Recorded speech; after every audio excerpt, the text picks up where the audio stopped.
Hello guys, good morning. Welcome to my YouTube channel guys. Yan. Gagawa tayo ng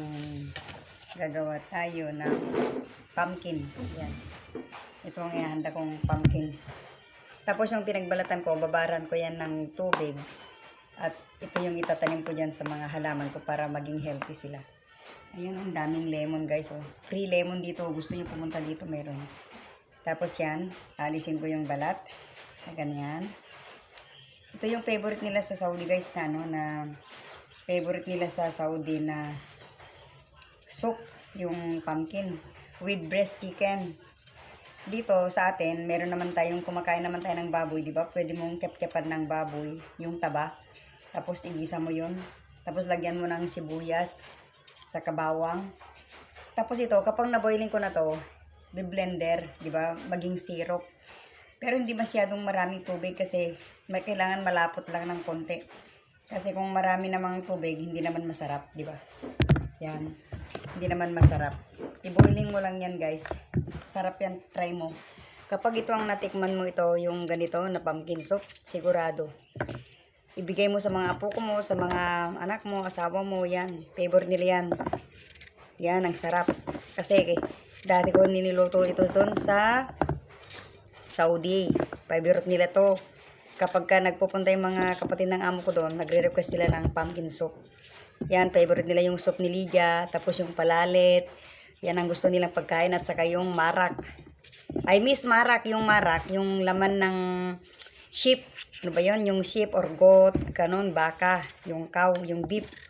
Yun ang gusto nila kasi nilalagyan ko na sobrang sarap ang pagluto ko doon. Pero masarap ako magluto, hindi ko naman tinitikman na kainin kasi minsan ayoko ng sheep. Pero kung baka, okay lang yun, di ba? Yung baka, masarap kasi yung baka. At saka yung kambing, hindi, ayoko din ng kambing. Hindi rin ako kumakain ng kambing. At saka ito, huwag niyong sayangin yung mga pinagbalatan nyo. Ano yan, maraming pagkagamitan ngayon. Gawin mong fertilizer, di ba? Yung lagi tinuturo yung isang ano. Pero ako, dati ko nang ginagawa kahit pa dun sa sa abroad. Kasi ang nagturo sa akin si Mama Sara, yung matanda doon, yung best friend ng amo ko. Sabi niya, Lydia, don't throw the skin. I need that. Kasi ako noon, hindi ko naman nilalagay ko lang sa garbage kasi wala naman kaming andon. Halaman doon sa kanila. Ang ginagawa niya, ngayon nung sinabi niya na, Lydia, don't throw because I need that. Kasi marami siyang lemon yan. Kaya dyan ko nagaya yung lemon ko. Marami siyang lemon sa harap ng bahay niya. Lemon, lahat-lahat nandyan yung prutas nila. Kaya doon ako na-inspire kay Mama Sara. Pero doon sa Alhasa, marami rin akong tanim doon na yung malunggay. Nagtanim ako doon ng malunggay at saka yung lemongrass. Pero yung lemongrass kasi nilipat ko doon sa Torque kaya namatay. Hindi ko na alam kung ano nang nangyari doon sa Torque. Kasi siyempre may gardening sila doon. At least ito, ang share ko lang sa inyo guys, ito, favorite nila to. After was this one, nakat ko na, ihugasan ko, tapos iboboiling ko na yan. Huwag mong masyadong damihan ng tubig, mga 5 cups na ganun. Kung kulang, didagdagan mo na sa'yo na yan. Tapos, ihanda mo na yung garlic, onion, tapos yung meat. Tapos, lagyan mo na igigisa mo yon. Tapos, pag na-blender mo na yan, isasabog mo na ganyan. Tapos, lagyan mo na, tikman mo na, timplahin mo na yan.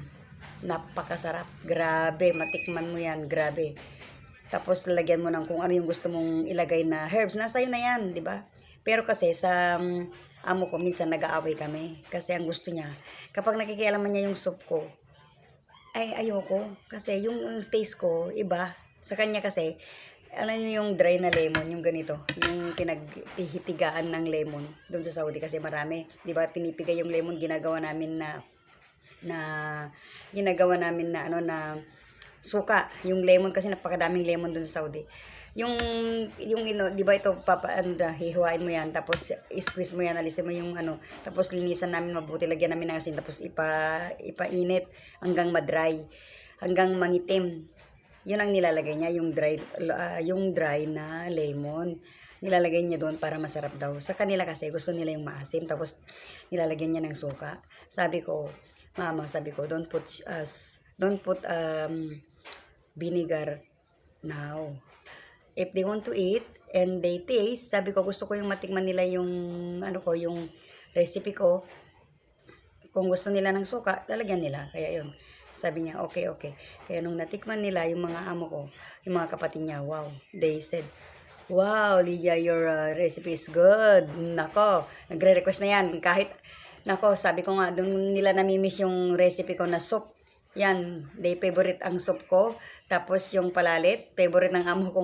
Natandaan ko pa yung pinakamayaman na kapatid ng amo ko. Grabe, sobrang hiya ko doon. Pero hindi naman siya nadiri kasi alam naman niya na malinis ako. Pero syempre, hindi lang siya nakapagsabi. Alam niyo yung palalit, may buhok. Pero yun ang favorite niya. Napaka number 1 na request niya yung palalit, yung parang pansit sa atin na bihon. Pero ano yun, nilalagyan mo ng itlog. Lalagyan mo ng asukal. Kasi favorite nila yun.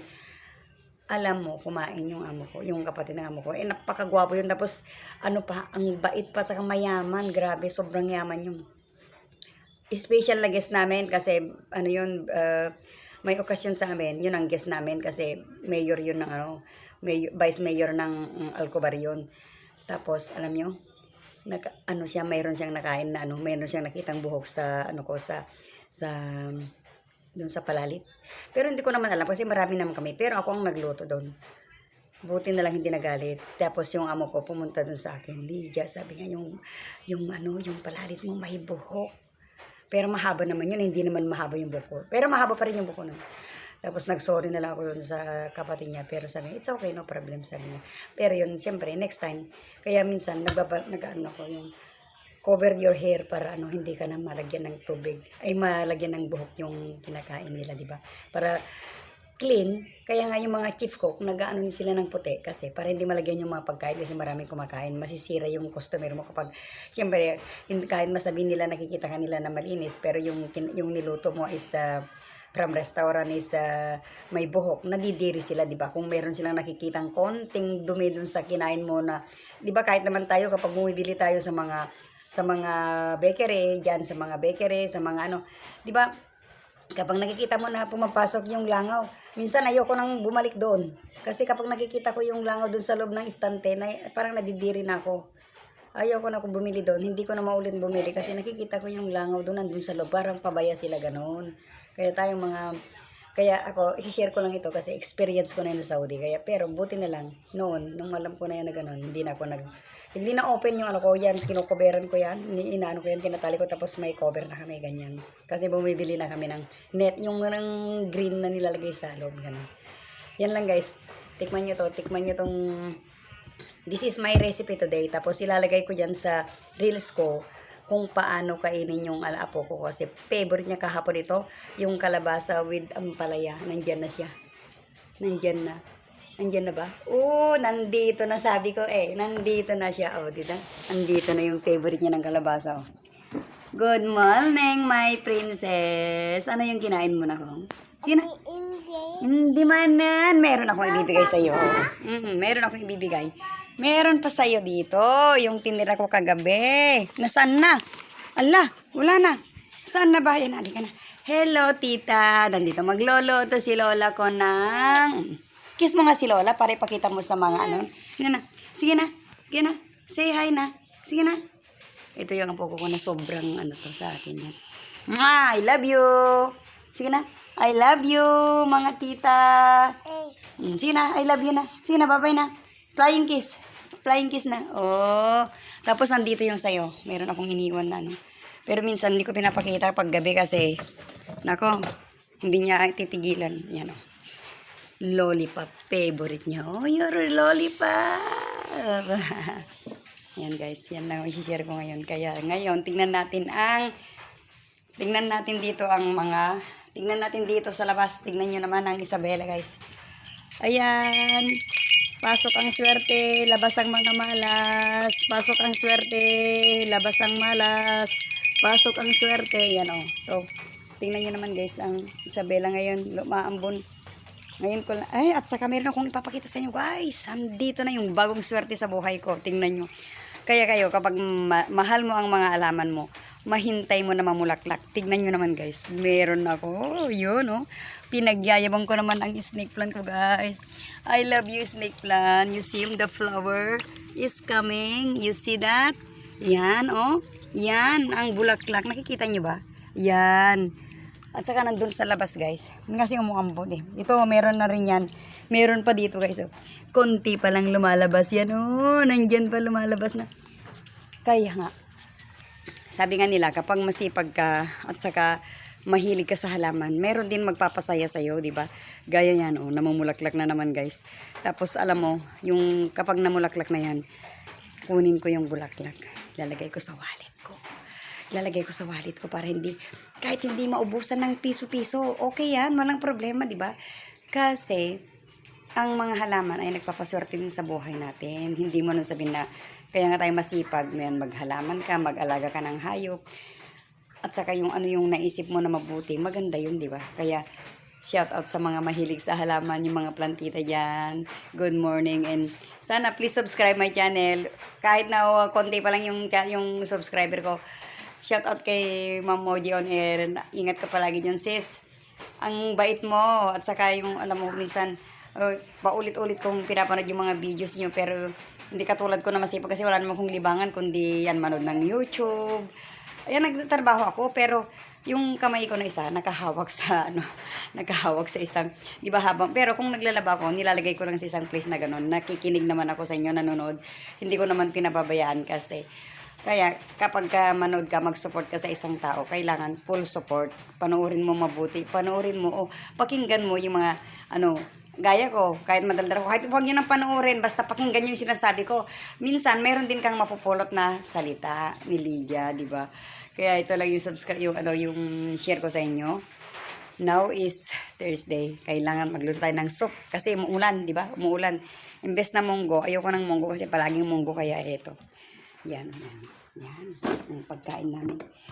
We eat now. You want eat ito, favorite mo, di ba? Yan, magluluto tayo ng kalabasa. Ang dami ko nang nadaldal. Oh, magluluto tayo ng kalabasa para sa ganun, yan ang iinumin ni Celeste with rice, di ba? Yeah. Alhamdulillah. Alhamdulillah. Thank you, Lord, sa blessing. Ay, ang dami mong pera. Bigyan mo si Lola. I have no money, baby. Please give me. I need money. Okay na guys. Bye-bye na guys. Love you all. Ingat kayo palagi. And please subscribe my channel. Shout out sa inyong lahat.